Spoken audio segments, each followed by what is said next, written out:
Osmania university అనే పదం తెలంగాణ పదానికి ప్రత్యామ్నాయ పదం. తెలంగాణ అన్న, ఉస్మానియా యూనివర్సిటీ అన్న,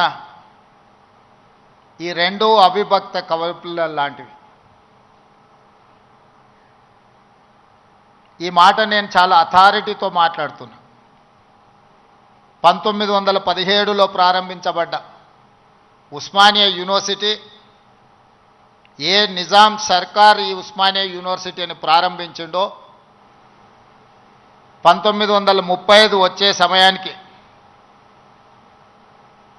నిజాం నవాబును పొగుడుతూ పాడడం కాదు, ఉస్మానియా యూనివర్సిటీ గడ్డ మీద నుంచి దేశ స్వతంత్రం కోసం పాడుతున్న వందే మాతరాన్ని పాడి వినిపించిన పివి నరసింహారావు గారు ఈ గడ్డ మీద నుంచే, ఈ ఉస్మానియా యూనివర్సిటీ నుంచే ధిక్కార స్వరాన్ని వినిపించిండు. 1938 సాయుధ రైతాంగ పోరాటానికి తండాలలో, గూడాలలో, మారుమూల పల్లెల్లో ఉన్న ఎర్రజెండా మోసినోళ్ళు ఎందరో మంది ఆనాడు ఉద్యమ బాట పట్టినప్పుడు కూడా ఈ ఉస్మానియా యూనివర్సిటీ అండగా నిలబడి ఆనాటి పోరాటాల మీద ఈ గడ్డ మీద చర్చ జరిగింది. ఆ అంశమే కాదు, ఈ ఉస్మానియా యూనివర్సిటీకి ఒక గొప్ప చరిత్ర ఉన్నది. జాతీయ స్థాయిలో హోంమంత్రిగా పనిచేసిన శివరాజ్ పాటిల్ నుంచి మొదలు పెడితే దేశ రాజకీయాలనే శాసించి ప్రపంచ దేశాలతో పోటీ పడగలిగిన ఆర్థిక బలోపేతమైన దేశంగా తీర్చిదిద్దిన పివి నరసింహారావు గారు ఈ ఉస్మానియా యూనివర్సిటీ విద్యార్థిని. వీరే కాదు, తొలి తెలంగాణ ఉద్యమానికి నాయకత్వం వహించిన ఆనాటి డాక్టర్ చెన్నారెడ్డి గారు, మల్లికార్జున్ గౌడ్ గారు, మదన్ మోహన్ లాంటి వాళ్ళు ఈ ఉస్మానియా యూనివర్సిటీని విద్యార్థులే అని ఈరోజు మనం గుర్తు చేసుకోవాలి.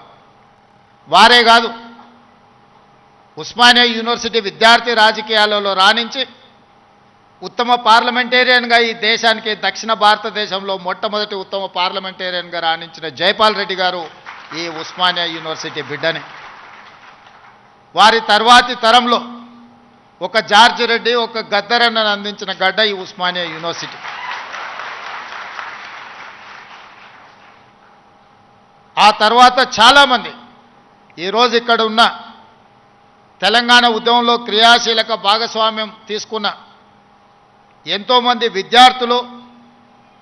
విద్యార్థుల నుంచి ప్రొఫెసర్లుగా నుంచి తెలంగాణ సాధనలో తమ వంతు కర్తవ్యాన్ని నెరవేర్చిన వాళ్ళు ఈ గడ్డ మీద నుంచి ఇక్కడ చదువుకున్న వాళ్ళే, ఇక్కడ సమస్యల మీద చర్చించిన వాళ్ళే.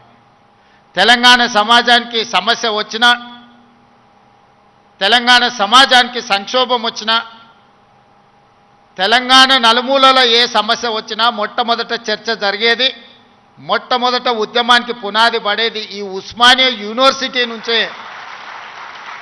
కేవలం ఉస్మానియా యూనివర్సిటీ చదువుకోవడానికి, ప్రభుత్వ ఉద్యోగాన్ని సాధించడానికి కాదు, ఈ తెలంగాణ సమాజమైన 4 కోట్ల ప్రజలకు ఏ సమస్య వచ్చినా ఆ సమస్య మాదిగా భావించి చదువుతో పాటు పోరాటాన్ని నేర్పిన ఉస్మానియా యూనివర్సిటీ ఈనాడు తెలంగాణ రాష్ట్ర సాధనలో రాజకీయ పార్టీలు, రాజకీయ నేతలు వైఫల్యం చెంది ఇక మా వల్ల కాదు అని కాడి కింద పడేసినప్పుడు ఉస్మానియా యూనివర్సిటీ విద్యార్థులు ఉద్యమ బాట పట్టిన తర్వాతనే ఈ తెలంగాణ రాష్ట్ర సాధన కళ సాకారమైంది.